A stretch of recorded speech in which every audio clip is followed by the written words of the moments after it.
मोहतरम नाजरीन, बेशक अल्लाह ताला पत्थर में भी कीड़े को रिज्क देता है। एक दफ़ा हज़रत मूसा अलैहिस्सलाम रस्ते में जा रहे थे। अल्लाह ताला ने आपको हुक्म दिया कि पत्थर पर लाठी मारो। पत्थर पर लाठी मारी तो वो टूट गया। इसमें से एक और तह निकली। इस पर भी लाठी मारी, एक और तह निकली। फिर अल्लाह ने हुक्म दिया, इस पर भी लाठी मार। उस पर लाठी मारी तो वो तह भी टूट गई और अंदर से एक कीड़ा निकला जिसके मुंह में सब्ज़ पत्ता था। नाजरीन, सोशल मीडिया पर वायरल इस वीडियो को देखिए। एक शख्स पहाड़ी इलाके में हथौड़ी से पत्थर को तोड़ रहा है, इसके टुकड़े टुकड़े कर रहा है कि अंदर से शायद कोई कीमती दात मिल जाए।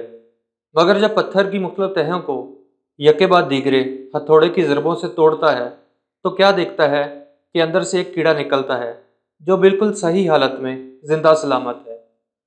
नाजरीन, रिज्क देने वाली ज़ात जब पत्थर में कीड़े को भी रिज्क देती है तो फिर हम सबको भी रिज्क की फ़िक्र नहीं करनी चाहिए, बल्कि अपना ज़रिया आमदन बेहतर करना चाहिए, हराम हलाल की तमीज़ करनी चाहिए और बाकी अल्लाह पर छोड़ देना चाहिए।